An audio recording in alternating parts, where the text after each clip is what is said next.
कुत्ते का जिक्र कुरान पाक में आया है, इसलिए आया है कि उसने अल्लाह के वलियों से वफा की थी, इसलिए आया है कि उसने अल्लाह के वलियों के साथ वफादारी की। वफादारी की तो अल्लाह ने उसका जिक्र कुरान। एक बादशाह था, बादशाह जो होते थे उनके अपने अपने मिजाज होते थे। उस बादशाह ने 4 5 6 कुत्ते रखे हुए थे, और कुत्ते बड़े बड़े कुत्ते थे और बड़े वो खूनखार कुत्ते थे, चीर फाड़ खा जाते थे, शेर जितने उनके कद थे।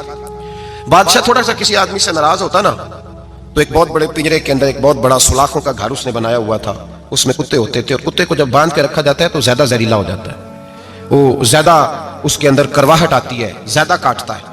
उसने कैद किए हुए थे, कुत्ते तो बड़े जहरीले थे। जिस आदमी से बादशाह थोड़ा सा नाराज होता ना, तो वो कुत्ते के आगे उस आदमी को डालता, कुत्ते उसको चीर फाड़ के खा जाते। ये सजा थी, लोगों को पता था। बादशाह के वजीर ने बड़ी खिदमत की बादशाह की, 35 साल तक नौकरी की, लेकिन हर सूरज ने गुरूब तो नहीं होता है ना, हर चांद ने ढलना भी होता है। अब बूढ़ा होने लगा, वो जो मजबूत हाफसा था वो कमजोर होने लगा, हल्की हल्की गलती। बादशाह मिजाज का बादशाह था, नहीं समझ में आया तो मैंने कहा कि लोग कहते हैं हमें काम प्यारा है, चम नहीं, तो रिश्ता वफा का था ही नहीं। वजीर समझने लगा कि अब ना मैं भी गलतियां करने लगा हूं, तो ऐसा ना हो किसी दिन मैं भी इन कुत्तों का शिकार हो जाऊं। उसने बादशाह से कहा कि बादशाह, मुझे आहिस्ता आहिस्ता माजरत करने लगा, कदम हटाने लगा कि मुझे छुट्टी दे दी जाए, मैं बूढ़ा हो गया हूं। लेकिन उसने कहा नहीं नहीं, जब तक मेरी तबीयत नहीं मानती तुम नहीं जा सकते। मुतलिक उलेनान लोग थे, वजीर खामोश हो गया, परेशान रहने लगा, गलती हो गई है तो फेंक देगा। एक तजवीज उसके ज़हन में आई, वो जो पिंजरे, कुत्तों के पिंजरे पर मुहाफिज बैठा था ना, जो उनको खाना डालता था, रोटी डालता था, गोश्त देता था, उसको एक दिन कहने लगा, यार तेरी ड्यूटी है सारा दिन कुत्तों को खाना देने की, गोश्त देने की, तो 2-4 दिन ड्यूटी मुझे नहीं देता? तू ले ले, मैं तो पहले परेशान हूं, सारा दिन इनकी देखभाल करता हूं।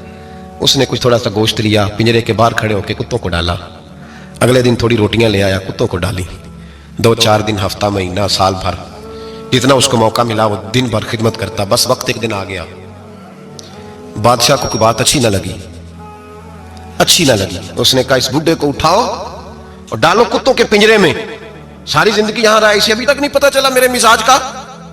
जब उठा के पिंजरे में डाला ना, तो बजाय इसके कि कुत्ते उसे काट खाते, वो उसके पैर चूमने लगे, वो पैर चूमने लगे, हाथ चूमने लगे, चाटने लगे। तो बादशाह सामने खड़ा था नजारा देखने को कि चीर फाड़ करते तो खुश हुआ करता था, खूनखार दरिंदे जैसी उसकी तबीयत हो गई। जब देखा प्यार कर रहे हैं, तो बादशाह वजीर से कहने लगा, ये क्या है? तो वजीर रो पड़ा, कहने लगा, तू सियासतदान था तो मैं भी सियासतदान था, सारी जिंदगी सियासत की, लेकिन दुनियादारों के साथ रहा, तो अंजाम ये हुआ कि मुझे इस पिंजरे में डाल दिया गया। देख, तू बहुत बड़ा सियाना था और मैं भी समझदार था, वजीर रहा, लेकिन हमारा रूह का रिश्ता ना बन सका। अरे हमसे तो ये कुत्ते ही अच्छे निकले। तेरी 40-35 साल खिदमत की तो तूने कुत्तों के आगे डाल दिया, इन्हें तो चंद महीने रोटी डाली है, मेरे वफादार हो गए। चंद महीने रोटी, जिन्हां तना विच इश्क न रचिया, कुत्ते ना थी चंगे। जिन्हां तना विच इश्क न रचिया, कुत्ते ना थी चंगे। मालक देकर राखी कर दे साबर भुखे नंगे।